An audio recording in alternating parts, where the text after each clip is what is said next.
All right, let's talk masculinity. And if you're wondering why I'm holding this, it's because I got a DJI mic recently, focus, and my red panda is holding it.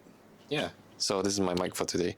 So yeah, let's talk masculinity because if you didn't know, June is Men's Health Month, and part of Men's Health is, of course, mental health, and of course, not trying to take away from like the conversations about like Pride Month, about the LGBTQ community, but I think I'm a bit more qualified to talk about men's mental health.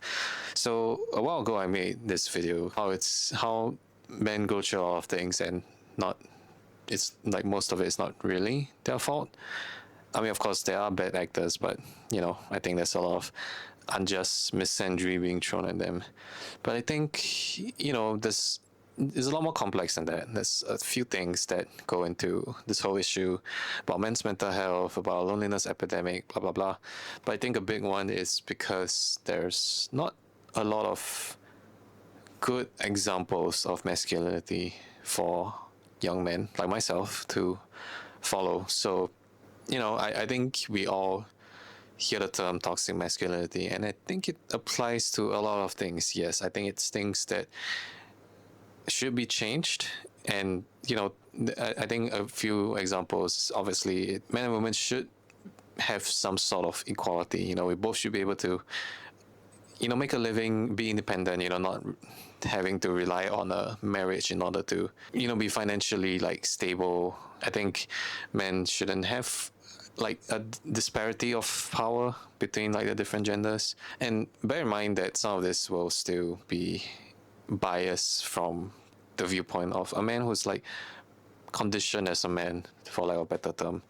I think there's still some things that are valid, some takeaways about like the way that we were taught masculinity that can still get to exist.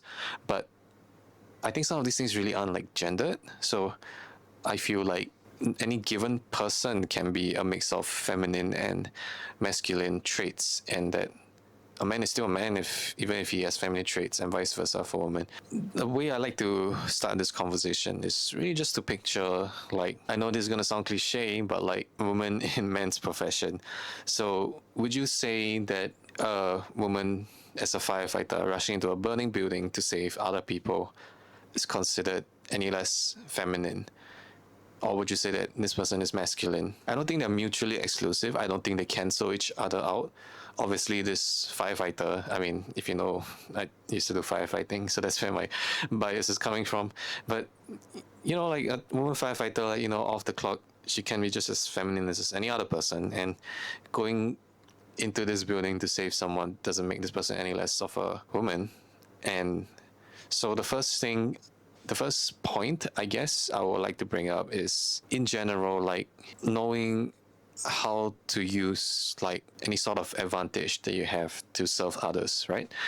And I think for cisgender men, straight men, traditional men, I suppose, one thing that we can sort of refer to is like biological. I mean, the strongest woman who works out a lot might be stronger than some men, but I think in general, like, men tend to be like have a little bit more of physical prowess. And I think in the sense of like to use that so-called advantage like responsibly, to not hurt other people, be it man or woman, to help others, of course. And I don't want I don't want to get into the whole thing where like, oh, men should help in all ways of manual labor just because.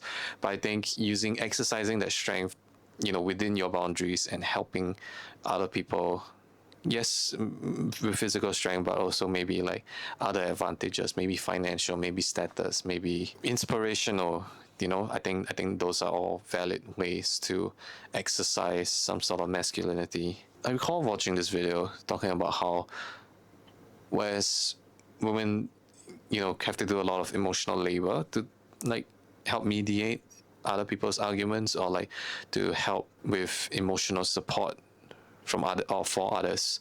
I think there is a fair case to be made that that there is emotional labor to be had in suppressing emotions. Now, I'm not saying that suppressing emotions by itself is good, but I think there are some times where you do need to put your emotions aside to handle something that's like time sensitive, that's critical.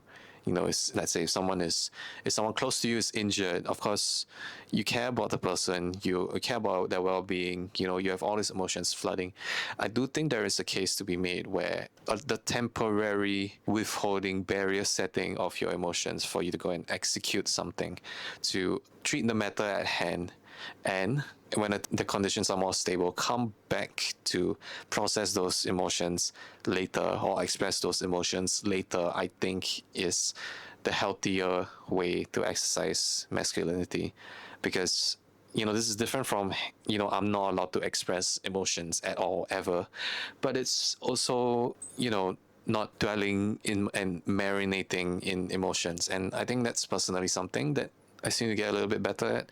I tend to get to, drowned and spiraling in my own emotions that sometimes I cannot really execute something. I think there are also some things that, used to be classed under masculine, but I don't think there's like any strict gender that it belongs to now. So one of those things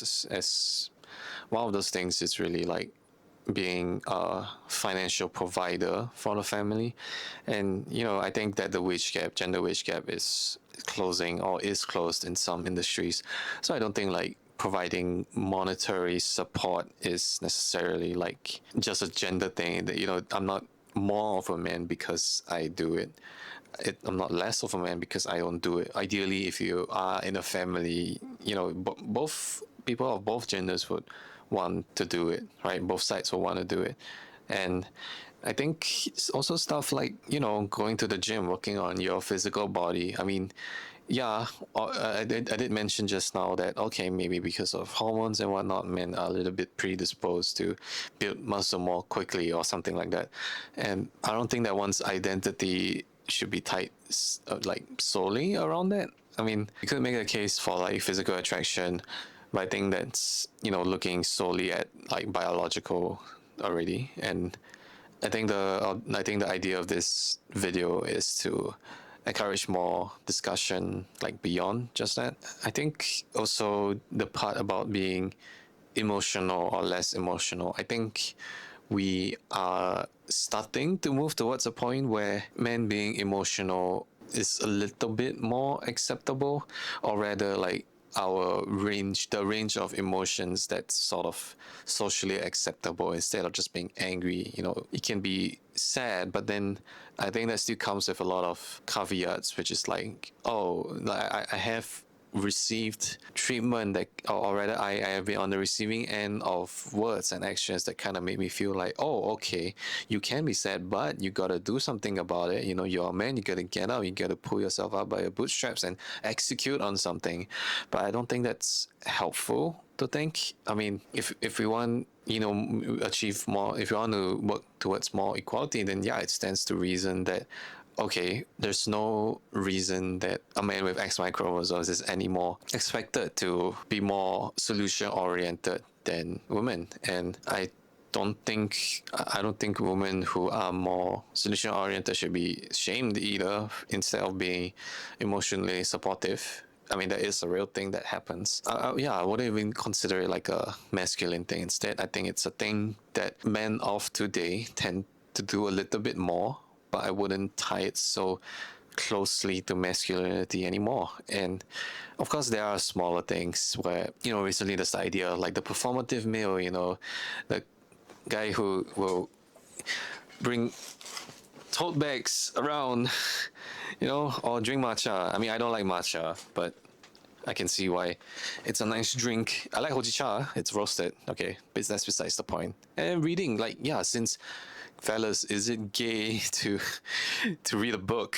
And I say that as a joke, but some people genuinely like question your sexuality if you do things that are quote unquote feminine coded. And like, what does that even mean? I mean, yeah, there is like functional dressing, like certain uniforms to fit like different anatomies and all that. But like, yeah, we are still not quite at a place where, men wearing feminine clothing is completely like accepted or like even natural. Even to me, sometimes I will kind of like question mark a little bit.